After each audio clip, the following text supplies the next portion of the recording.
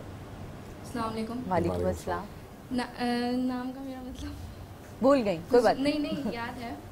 हुजूर सल्लल्लाहु अलैहि वसल्लम से मंसूब जन्नत में एक झाड़ी है जो हर वक्त तराजियून के नाम से महकती रहती है। सुभान अल्लाह, आप भी इसी तरह महकती रहें और उनके नाम से आप महकिए जनाब। इजाज़त है। इजाज़त। हुजूर मेरी तो सारी बाहर आप से है। हुजूर मेरी तो सारी बाहर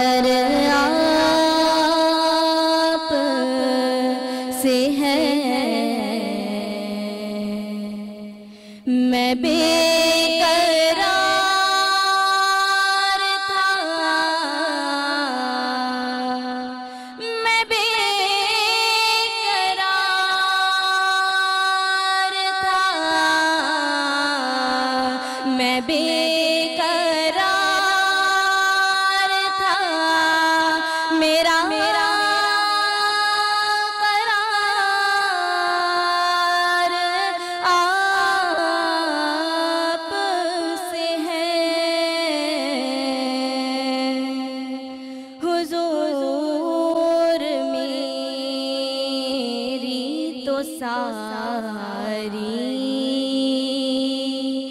बहार आप से है। कहाँ ये अर्ज़े मदीना, कहाँ मेरी हस्ती, कहाँ ये अर्ज़े मदीना, कहाँ मेरी हस्ती। ये हाज़री का सबब बार बार आप से है। ये हाज़री का सबब बार बार आप से है। मैं बेकरार था,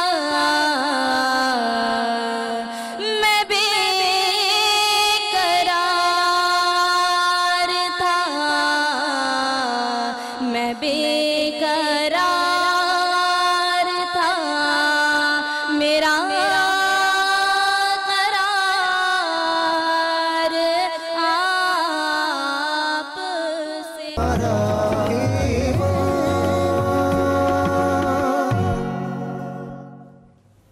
बिस्मिल्लाहिर्रहमानिर्रहीम। वेलकम बैक नाजरीन, वापस आ चुके हैं हम और अब वक्त है तो वैसे किचन में जाने का, लेकिन आज का वो मैंने आपसे जिक्र भी नहीं किया और ना ही मैंने आपको बताया। आज का टॉपिक है तज़किया नफ्स। तो आज सबसे पहले तो मैं ये समझना चाहूंगी कि न्यू जनरेशन को जुबैर भाई यही नहीं पता कि तज़किया नफ्स है क्या। ये तो हम बाद में जानेंगे कि तज़किया नफ्स की कितनी इक़साम है, पहले तो ये तो हम जान लें कि तज़किया नफ्स है क्या। देखें सादिया, तज़किया नफ्स क्या है मैं आपको बताता हूँ। सबसे पहले तो ये दो अल्फाज हैं असल में, एक तज़किया और एक नफ्स, दो अल्फाज हैं ना। इन दो अल्फाज को जरा हम अगर आप लोगों के लिए देखें, आप लोग भी जरा सुनें। अगर जीतना है तो ये वाक़या सुनना जरूरी है। नफ्स कहते हैं अपने आप, अपना जो अंदर का एक इंसान है ना, हर इंसान के अंदर भी एक इंसान होता है जो आपकी खुदी होती है, जिसे आप अना कह लें, खुदी कह लें, ज़मीर कह लें, अपना नफ्स कह लें। एक अंदर एक इंसान मौजूद है। और तज़किया कहते हैं सफाई करने को। तज़किया निकला है पाकीज़गी से, पाकीज़गी और तज़किया एक ही मादे के अल्फाज हैं। तो तज़किया नफ्स का मतलब है अपने अंदर के आदमी को पाक करना, ये असल में तज़किया नफ्स है। सही। और कुरान मजीद ये फरमाता है कि क़द अफ़लहा मन तज़क्का वज़करा स्म रब्बिही फ़सल्ला बल तुसिरून हयात दुनिया वल आखिरतु खैरुन व अबका इन्न हाज़ा लफ़िस सुहुफ़िल ऊला सुहुफ़ि इब्राहीम व मूसा। कुरान कहता है कि फलाह पा गया वो शख्स जिसने अपना तज़किया कर लिया, यानी जिसने अपना अंदर का बातिन साफ कर लिया, वो फलाह पा गया। सही। और वो शख्स जो फलाह पा गया वो कौन है? वो है जो अपने रब का नाम हमेशा याद रखता है, हमेशा अपने रब को याद रखता है और फसल्ला और नमाज कायम करता है। सुभान अल्लाह। और फिर अल्लाह ताला कहता है कि तुमको मैं इतनी अच्छी बातें बता रहा हूं, मगर क्या है कि बल तुसिरून हयात दुनिया, तुम बस दुनिया की जिंदगी के पीछे पड़े हुए रहते हैं हम लोग। वल आखिरतु खैरुन व अबका, जबकि आखिरत की जिंदगी जो है वो उसमें खैर भी है और वो बका भी रखती है। अबका वो हमेशा हमेशा हमेशा रहने वाली जिंदगी है, वो कभी खत्म नहीं होगी। फिर अल्लाह ताला फरमाते हैं कि ये बात हमने पिछले सहीफों में भी लिखी, बिल्कुल, और इब्राहिम और मूसा को जो सहीफे दिए उनमें भी लिखी। हर सहीफे में ये बात लिखी गई है। और इस बात का लुब्बे लुबाब क्या है कि ऐ इंसान, तुझे अपना बातिन साफ करना है, तुझे अपने अंदर अपने आप को साफ करना है, अपनी खुदी को मारना है, अपनी खुदी को मारना है। तो ये है दरअसल तज़किया नफ्स जो टॉपिक लिया है सादिया ने। और जो नफ्स है उसकी 3 इक़साम खुद कुरान मजीद ने बयान कर दी हैं। वो 3 इक़साम क्या हैं? एक नफ्स है जिसे कि नफ्से अम्मारा कहा जाता है, और नफ्से अम्मारा है सबसे खतरनाक नफ्स। इन्नन नफ्सा, कुरान कहता है इन्नन नफ्सा लअम्मारतुम बिस्सू, ये नफ्से अम्मारा तुम्हारे अंदर का शैतान है, असल में तुम्हारे अंदर का वो नफ्स है जो तुम्हें बुराई की तरफ ले जाएगा, तुम्हें कहेगा यार ये तो बड़ी अच्छी चीज है, ये तो इसी में तो लज्जत है, सबसे इसी में तो लज्जत है, धोखा देना चाहिए, ये सारी बुराइयों की तरफ तुम्हें नफ्से अम्मारा लेकर जाएगा। लेकिन सिर्फ नफ्से अम्मारा देकर इंसान को छोड़ नहीं दिया गया, कुरान ये भी बताता है कि एक नफ्से लव्वामा भी है। और लव्वामा अगर नाम कभी कंफ्यूज हो जाए ना आप, तो नाम इस तरह याद रख लें, लव्वामा मलामत करने वाला। वाह। यानी ये ऐसा नफ्स है जो अंदर ही अंदर आपको मलामत करेगा। आप अगर कोई गलत काम करेंगे ना तो आपको कभी कभी महसूस होता होगा, एहसास यानी कि हो रहा होगा आपको कभी गलत करते हैं ना, तो चाहे सामने वाला टोके ना टोके, आपके अंदर से एक आवाज आती है कि यार जुबैर ये तूने अच्छा नहीं किया, तूने उसका दिल दुखा दिया, तूने अच्छा नहीं किया, आज तूने बहुत ज्यादती कर दी। अंदर से होता है एहसास, बिल्कुल। तो ये जो अंदर से कोई बोल रहा है ना हमें, ये हमारा नफ्से लव्वामा है, ये अंदर से हमें बताता रहता है। और ये याद रखें, ये अल्लाह ताला ने अंदर समझ लें एक गार्ड बिठा दिया है जो आपको हर वक्त बताएगा कि ये सीधा है, इधर चलते रहो। और जिसका वो कहते हैं ना इसका नफ्स ही मर गया है, इसका ये मुर्दा हो गया है, इसका जमीर मर गया है, तो वो नफ्से लव्वामा जब मर जाता है तो अंदर से कभी आवाज नहीं आती। और ये बहुत बड़ी बदकिस्मती है इंसान की कि नफ्से लव्वामा मर जाए, तो वो फिर नफ्से अम्मारा में ही जीता है, वो नफ्से अम्मारा में ही जीता है और उसे बुराई करके बुराई का एहसास भी नहीं रहता। और वो कहते हैं ना कि जब तुम्हें बुराई जब तुम करते हो तो अंदर से एक आवाज आती है, तुम उस पर कान धरते हो तो खत्म हो जाती है, लेकिन अगर तुम कान ना धरो तो अल्लाह ताला तुम्हारे दिल में एक स्याह धब्बा पैदा कर देता है। ज़ुबैर, मेरे यहाँ एक सवाल अपनी तमाम ऑडियंस की तरफ से पूछूंगी, क्योंकि आपके दिल में भी उठ रहा होगा ये सवाल कि अगर फर्ज करें मुझसे कोई खुदा ना खासा किसी की कोई गुनाह सरजद हो जाता है या कोई गलती हो जाती है, और अगर मैंने फौरी तौर पे उस शख्स से माफी नहीं मांगी, लेकिन दिल में एहसास पैदा हो गया कि ये मुझसे गलत हो गया, तो क्या अल्लाह में मेरी नियत को या उसको का जो सिला है वो मुझे दे रहा होगा? बिल्कुल, नियत का जरूर सिला है, और आपने अगर एक पशेमानी आपको हुई है, पछतावा हुआ है, तो उसका अजर जरूर है। लेकिन उस अजर की वजह से अल्लाह ताला आपको ये तौफीक देगा कि आप उससे माफी मांगे, और अल्लाह ताला उसके दिल में भी यह बात डालेगा कि वो भी आपको माफ करे। ये है असल हकीकत।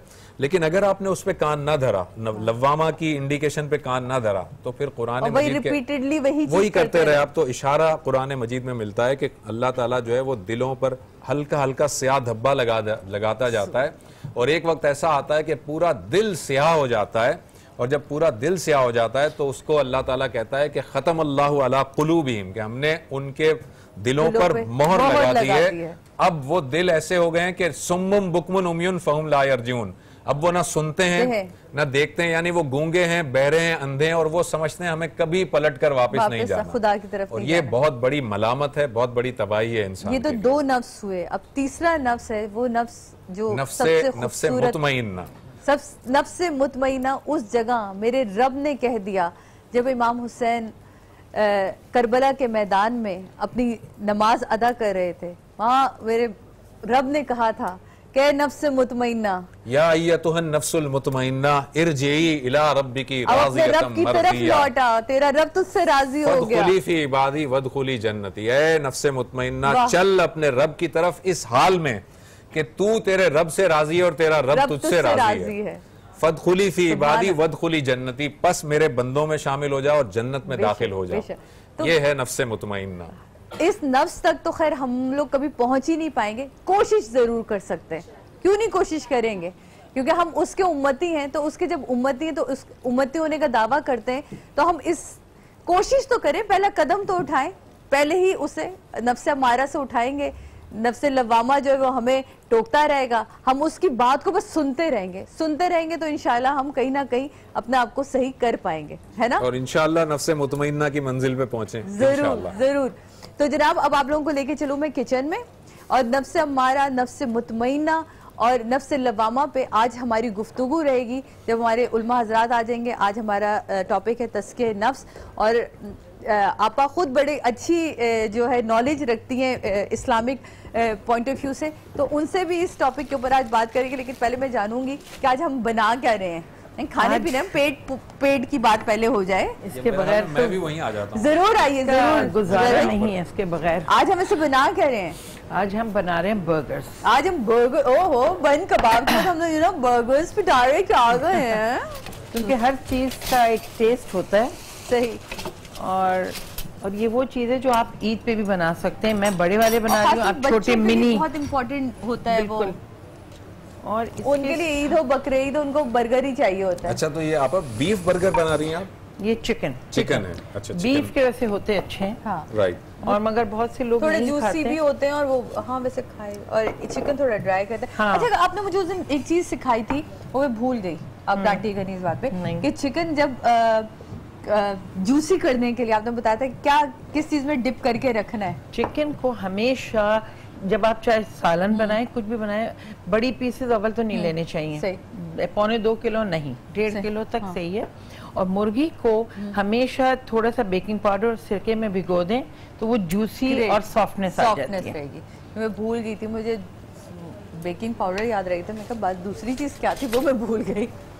ठीक। अच्छा, अब इसमें हम क्या क्या डाल रहे हैं? इसके अंदर एक और चीज मैं आपको बता रही हूँ, ये मैंने ये थोड़ी सी चीनी डाली, ये मीठे नहीं है। हाँ। मगर ये खास बर्गर्स हैं, इसके ऊपर ट्रांसलूसेंट अनियंस डलते हैं। अच्छा। कैरामेलाइज्ड अनियन डलते हैं। ठीक है। तो ये थोड़ी सी चीनी तकरीबन 2 से 4, हाँ, ये थोड़ी सी पिघलेगी, मैं इसमें ये अनियंस डाल दूंगी तो वो एक कंप्लीट बर्गर बड़ा अच्छा सा बनेगा। और साथ फ्रेंच फ्राइज है और एक मीठा बना रही हूँ टिरामिसू। ओह, और वो टिरामिसू मेरे मियां को आपने याद करा दिया। मेरा मियां बहुत अच्छा टिरामिसू बनाता है। बस मैं इंस्टेंट वाला बनाऊंगी, और वो कॉफी और केक और क्रीम। बिल्कुल बिल्कुल बिल्कुल। अच्छा, चिकन अगर आपने कीमा लिया है बाजार का और आपको लग रहा है ये ड्राई है, तो इसके अंदर आप मक्खन डाल लें। सही। और मक्खन से ये होगा कि वो सॉफ्टनेस आ जाएगी और मुलायम हो जाएंगे। आप लोगों के अब तो बनता ही होगा ना ये सब कुछ, है ना? तो ये अच्छी चीज है ना, आपको पता चल रहा है कि मक्खन डालने अगर ड्राई, और चिकन कीमा तो वैसे ही बहुत ड्राई हो जाता है, बहुत ड्राई हो जाता है। असल अगर आप बीफ ले रहे हैं और अगर आपका कीमा जो है वो ड्राई है, उसमें गुर्दे की चर्बी डलती है। अच्छा। गुर्दे की जो किडनी की चर्बी होती है ना, उससे बहुत अच्छे बनते हैं कबाब। और कबाब में 1 चम्मच, जैसे ये मैंने 1 किलो लिया है, तो इसमें आपने थोड़ा सा सोडा जरूर डालना है। अच्छा, आप सोडा क्यों? सोडा इसलिए डालते हैं, उससे सॉफ्टनेस आती है और बहुत मजे का उससे बनता है। सोडा गलाने के लिए डलता है बस, कबाब में डलते हैं, तो इसलिए मैंने आपको बताया। ये मैंने लिए ब्रेड, डबल रोटी लेके मैंने इसको दूध में भिगो दिया और मैंने इसको, बेस्ट चीज है ये, आपको इतना अच्छा मॉइस्चर डबल रोटी और दूध का ये पेस्ट बना लिया। पेस्ट कैसे बनाया? मैंने भिगोई थी बड़े प्याले में, तो खुद ब खुद बन गया। मतलब वो दूध और मसाले, डबल रोटी आप खाते हैं। अच्छा, इसके अंदर मैं बस डाल दी, मैं इसमें कुटी हुई मिर्च डाल रही हूँ, हरी मिर्चें मैंने डाली हुई। ठीक है। अब ये आपके ऊपर है, आपको कितना ये डालना है के हिसाब से। और इसमें नमक डलेगा और हरी मिर्च, और इसमें प्याज डलेगी। असल ये सख्त नहीं बनेगी, बारीक काट के ऑमलेट की जैसी प्याज। अगर आपके पास मशीन है तो आप सब चीजें उसी में डाल के चॉपराइज कर ले, और अब इसको मिक्स करके और हमने इसके बर्गर्स बनाने। बिल्कुल सही। आज हमारे साथ, आपको पता है, हमेशा की तरह हमारी महफिल सजाने के लिए जमशेद साबरी ब्रादरान हैं। पता नहीं जमशेद भाई आज क्या, मुझे नजर ही नहीं आ रहे। मैं इधर उधर फिर रही हूँ, जमशेद भाई अभी तक नजर नहीं आ रहे। वो मुझे दरवाजे के पीछे से नजर आ रहे, लेकिन यहाँ नजर नहीं आ रहे सेट पे। वो शायद वो लेट हो गए मेरे ख्याल में। हम एक ब्रेक शायद हमें लेना है। नहीं, मेरे ख्याल ब्रेक लेनी है, एक ब्रेक हमें लेनी है, एक ब्रेक लेनी है, एक छोटा सा ब्रेक हम लेंगे। यहाँ पर हो गया ना, इंग्रेडिएंट हमारा कंप्लीट हो गया, तो एक छोटी सी नाज़रीन ब्रेक लेते हैं और ब्रेक के बाद आएंगे तो हमारे लिए जो है जमशेद साबरी साहब भी यहाँ मौजूद होंगे, उनसे हम कलाम भी सुनेंगे, हमारे कुछ गेस्ट भी होंगे, और आज का मौजू है तज़किया नफ्स और नफ्स की अक़साम। एक छोटे से ब्रेक के बाद वापस आते हैं।